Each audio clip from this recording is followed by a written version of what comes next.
E aí, pessoal, belezinha? Professor Sidgley Oliveira na área. Vamos lá, mais uma aula de língua portuguesa e vamos resolver os exercícios que ficaram para casa da aula anterior, beleza? Então, aprendemos sobre o gênero conto, Vamos colocar em prática o nosso aprendizado. Então, vamos lá. O conto, como a gente viu, ele vai ter um enredo, um começo, uma tensão, um fim e um clímax. O conto, o que é o enredo? O enredo vai ser a história que vai ser contada a partir do que a gente tem dentro da história. Então, se for um conto de terror, eles vão ter que passar por momentos aterrorizantes. Se for um conto de suspense, nós vamos ter que colocar o suspense dentro da história. Vamos ter que arranjar um jeito de pegar aquele suspense e encaixar ele dentro da história. Como que a gente vai fazer isso? A partir da narrativa. Colocando sombras, encantos, ele percebendo que tem alguém seguindo ele, mas a pessoa percebendo que tem alguém seguindo, ela olha para trás, não tem ninguém. Vamos colocar pessoas cochichando, a pessoa chega, estava todo mundo cochichando e as pessoas então saem. Então a pessoa, quando a gente está lendo aquilo, a gente fica agoniado. Então é a mesma coisa que quando a gente vê um filme de terror. Um filme de terror, ele mexe com a gente. Um livro de terror, ele vai mexer mais ainda. Por quê? Muitas vezes o filme de terror, ele acaba perdendo um pouco de terror porque a gente sabe o que a gente está enfrentando. O que a gente tem mais medo nesse mundo é o do desconhecido. Por que a gente tem medo do escuro? Por que a gente tem medo de acordar de noite e ter que ir no banheiro? Porque é escuro, é desconhecido. Por mais que você saiba o que tem na sua casa, por mais que você saiba o caminho que você vai ter que fazer, quando você se depara com você, acordou de noite, agora eu vou ter que ir até o banheiro sozinho, a gente acaba ficando com medo. Um outro exemplo, quando a gente vai tomar banho, a gente está sozinho em casa e vai tomar banho. Você sabe que você está sozinho, você vai tomar banho. Ainda assim nós trancamos a porta. E se a gente escutar um barulho na casa, a gente vai ficar com medo. Esse é o medo do desconhecido. Outro sentido de medo do desconhecido. Uma resposta pode ser o desconhecido. Então, vamos supor que você entrou numa competição. E eles têm que fazer uma avaliação de quem ganhou ou não. E você foi para a final e eles têm que fazer uma somatória de pontos. Essa somatória de pontos, quando eles fizerem, você vai ficar com medo. Você vai ficar, será que eu vou conseguir? Isso é uma tensão. Você já sabe o que é. E ainda assim é um medo. Isso faz parte do enredo. O enredo é o que nos leva a algo. É o que põe o personagem em ação. É o que vai fazer com que as personagens... E personagens a gente fala sempre no feminino, somente quando nós damos nome, que eles passam para o masculino. Então, quando as personagens estão entrando em ação, estão fazendo determinada coisa. Isso que a gente tem que entender. Então, vamos lá. O começo. O começo é onde nós vamos ter a introdução da história. Quem são as personagens, aonde vivem, aonde moram, o que fazem. Tudo isso é importante. Para quê? Para que a gente possa se importar com um personagem. Vejam, muitas vezes filmes e novelas, desenhos, eles colocam os personagens que a gente não se importa. Se acontecer algo com esse personagem, você não está nem aí para esse personagem.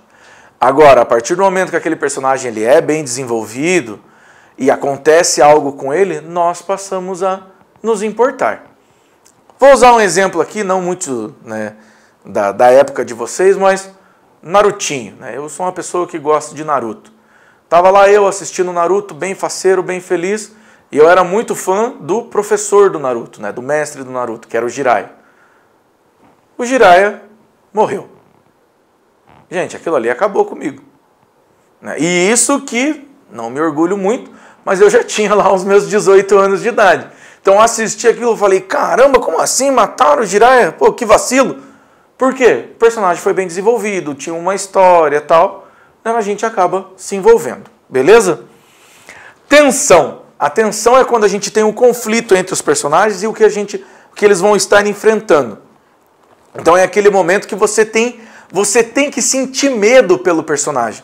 Se você não sentir medo pelo personagem, você nunca vai se importar com isso, certo? Então, esse momento de tensão faz com que as coisas funcionem. O clímax é quando tudo acontece. Na aula passada, o professor falou, quando o Thanos estrala o dedo, né, é a hora que a gente tem o clímax. Professor, mas aquilo ali é o fim. Mas se a gente for pensar que ele é um filme de 5 horas, né, dividido em 2, a gente consegue ver que ali é o clímax. Morre metade dos seres do universo e você fica, caramba, morreu mesmo, hein? 1 ano para você ver o que vai acontecer, até que você vê. E quando você vê o que aconteceu, eles têm um clímax de novo lá dentro. Então, a gente acaba tendo todos esses momentos dentro de uma história. E o fim é quando a história finaliza. Vejam, quando eu digo que a história finaliza, não necessariamente a história termina. Quando eu digo que a história finaliza, eu quero dizer que essa história, ela pode ter encerrado aquele momento e ficar um gancho, certo? O conto não tem essa característica, porque o conto ele tem começo, meio e fim, bem fechadinho. Então vamos lá. A ordem dos acontecimentos da história possui nananã, meio e nananã. O momento da história de maior nananã e de maior conflito chamamos de tananã. O tananã se dá com base em um conflito ou por meio de ações dos personagens que apresentam diferenças entre si.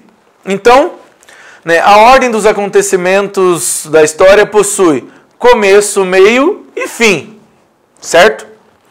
O momento da história de maior tensão ou de maior conflito chamamos de clímax. E o enredo se dá com base de um conflito ou por meio das ações dos personagens que apresentam diferenças entre si. Belezinha? Vamos então para o outro. Marca um X na alternativa correta. O personagem principal de uma história chamamos de antagonista ou protagonista? Excelente resposta, protagonista. Exatamente. Então o protagonista ele é o personagem principal. Lembre-se, protagonista não quer dizer que ele é bonzinho. Não quer dizer que ele é um personagem bom. Quer dizer que ele é o personagem principal. Lembra do exemplo que o professor deu na outra história, o Deadpool. O Deadpool, ele não é bonzinho, porém ele é o protagonista, beleza? E né, o conto é uma narrativa longa com poucos personagens, breve com poucos personagens, né? Ela vai ser uma narrativa breve com poucos personagens. A ideia de um conto é que ele seja pequeno. Mas vejam, você vai encontrar, se você for atrás de alguns contistas, né, se você for atrás, por exemplo, do Edgar Allan Poe, para eles, curto era 3 folhas. 3, 4 folhas. É bastante coisa para hoje. Curto hoje em dia, as pessoas pensam, uma folha. Né? Mas não, a gente precisa ter isso em mente. E o que é o desfecho em uma história? O desfecho é quando né, aquele problema ele se segue. Ele é o desfecho, quando ela se caminha para o fim, certo? Vamos dar um exemplo? Vou pensar num exemplo bom aqui. O Detona Ralph. Vou pegar o Detona Ralph aí. Filme do jovem. O jovem gosta de Detona Ralph.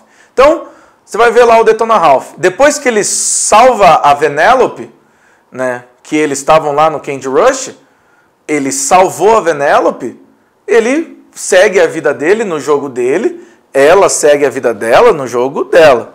Isso eu estou falando do 1, não do 2, tá? No 2 muda, mas o final do 1 é isso. Isso é o desfecho que aconteceu com cada um dos personagens. O Félix, ele casa com a menina do jogo de tiro, e assim vai. Esse é o desfecho e não o fim. Beleza? Então, vamos lá. Você já leu ou conhece um conto popular ou conto de fadas? Vamos conhecer as suas características. Então, o conto popular são as histórias que o povo conta, assim dizendo. E o conto de fadas são aquelas historinhas que a gente conhece. Branca de Neve,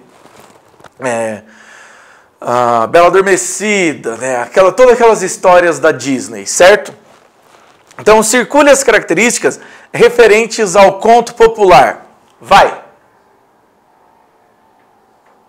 Belezinha? Então, contado em família e comunidades de geração por geração. Apresenta personagens fantásticos como dragões e bruxas. Narrativas de tradição oral. Então, o conto popular aqui no Brasil, ele vai ser contado em família e comunidades de geração em geração, certo? Né? Apresenta personagens fantasiosos como dragões e bruxos? Talvez em alguns países da Europa. Aqui não. Risca as características referentes aos contos de fadas. Vai. Excelente. Acontecem coisas mágicas, narrativas de tradição oral, apresenta personagens fantasiados como dragões e bruxas. Aqui nós temos dois. Acontecem coisas mágicas e apresentam personagens fantasiosos. Por que ele não tem uma tradição oral? Porque a gente pode tanto assistir ele, a gente pode ler, não é só no boca a boca, certo? E todo conto possui uma estrutura similar. Ligue cada parte da estrutura do conto e a sua explicação. Introdução, apresentação, desenvolvimento, desfecho. Então, introdução é o momento em que se desenvolve o conflito, o momento de maior tensão da história.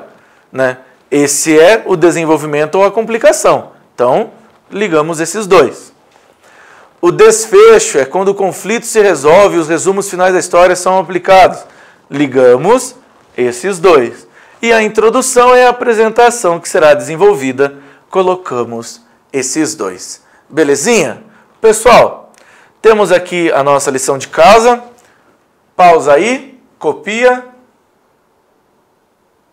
Vamos passar para o próximo? Pausa aí, copia. E, pessoal, muito obrigado e até a próxima.